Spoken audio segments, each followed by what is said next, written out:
Olá, meus irmãos, graça e paz seja convosco. A lição de hoje, o título é Frutos do Evangelho. Paulo, irmãos, foi muito beneficiado, enquanto esteve preso em Roma, a propagar o Evangelho.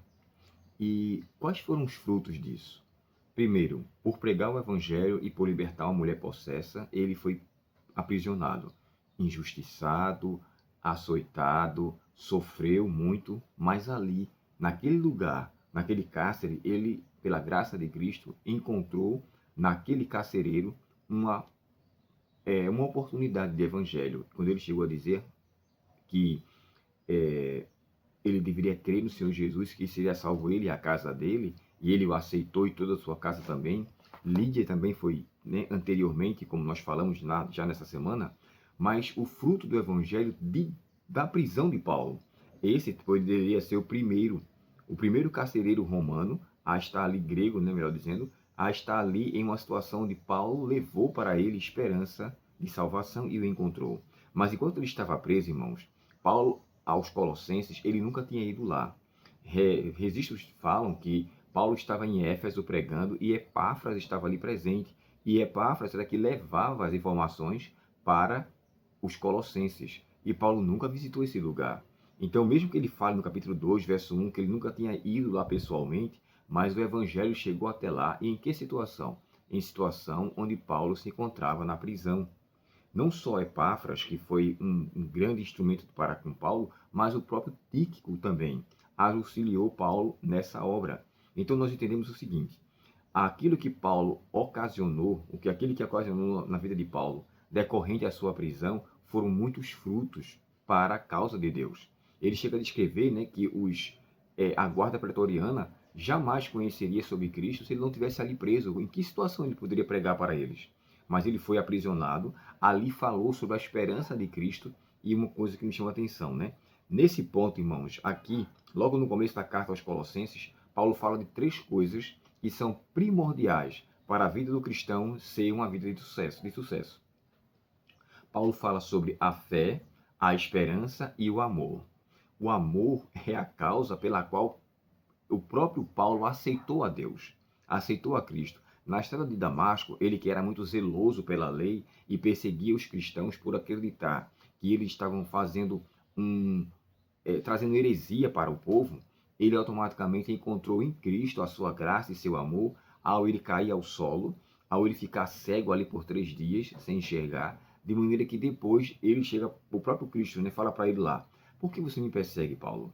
Por que você me persegue? Isso é tão interessante, irmãos, porque a expressão por que você me persegue, Paulo nunca perseguiu a Cristo pessoalmente, mas através dos seus missionários, através dos seus filhos, ele perseguia a Cristo. Lembra quando ele falou? Aquele que quando fizer a qualquer um desses pequeninos meus, a mim o fizeste. Então é feito para com o próprio Deus. Essa mesma expressão também é dita lá no capítulo 24 de Mateus, quando Jesus fala assim: quando eu tive fome, não me desse de beber, de comer, tive sede, não me desse de beber. Ele está falando aquilo em quem?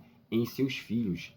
Jesus se personifica em seus filhos, ou ele como é que eu posso dizer assim? Ele se relaciona a ponto de que se alguém fizer algo contra um filho de Deus, está fazendo contra o próprio Deus. E é ele que vai tomar providência disso. Não é ele que fala na carta, né? Paulo chega a dizer assim: a mim pertence a vingança. Então, se alguém fizer algo contra você, é Deus que vai intervir, não é você que tem que fazê-lo. Então, o amor é a causa da qual Paulo aceitou o Evangelho. O amor, irmãos, é a primeira característica do fruto do Espírito. É com o amor que a gente, de fato, aceita a Deus e está disposto a entregar a nossa vida. Se não for por amor, não vai adiantar. Paulo fala isso também aos Coríntios, né? Quando fala dos dons. Aqui, pois, está agora a fé, a esperança e o amor. Desses três, o maior destes é o amor. O amor também é a causa da vinda de Cristo aqui, porque Deus amou ao mundo de tal maneira. E uma outra coisa, amor é o que faz parte do caráter de Deus. O amor só existe porque Deus é amor. O amor só é tornado conhecido pelo que ele realizou para conosco. O próprio texto de João, né, fala assim: aquele que não ama não conhece a Deus, porque Deus é amor. Então, amor, fé e esperança são três características. A fé é uma mola propulsora para nos fazer com que o nosso amor para com Deus seja verdadeiro. E é através do Espírito Santo. A fé é tanto um fruto, de acordo com Gálatas capítulo 5, como também é um dom, 1 Coríntios capítulo 12. Então, somos instrumentos de Deus para isso. E a esperança, ela vem como resposta ao amor e à fé. E eu entendo que a esperança é o que nos motiva a continuar caminhando. A esperança é que nos motiva a manter a fé em alta, porque Cristo há de vir. E Paulo fala a Tito, né? Aguardando a bendita esperança, ou seja, a bendita esperança da volta de Cristo. E nós temos essa esperança e por isso andamos de acordo com aquilo que é a sua vontade. Que eu e você, irmãos, sejamos fiéis filhos de Deus.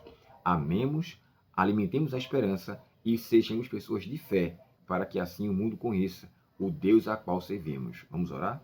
Ó Pai Celestial, situações acontecem conosco e às vezes nossa fé é pequena, mas nós te pedimos, ó Senhor, alimenta nossa vida com a tua esperança e que a esperança na volta de Cristo nos motive a manter em alta a nossa fé.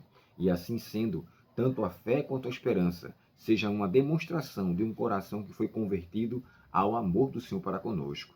E sejamos amáveis também, ó Deus, uns para com os outros, pois a tua palavra fala muito sobre isso. Amai vossos inimigos e orai por aquele que vos persegue. Isso não é fácil, mas tendo em nossas vidas a atuação do Espírito Santo, com certeza alcançaremos. Dá-nos um bom dia, Senhor, perdoa nossas faltas e nos conceda os teus cuidados em nome de Jesus. Amém. Deus muito te abençoe, tenha um ótimo dia e até amanhã, se Deus quiser. Até logo.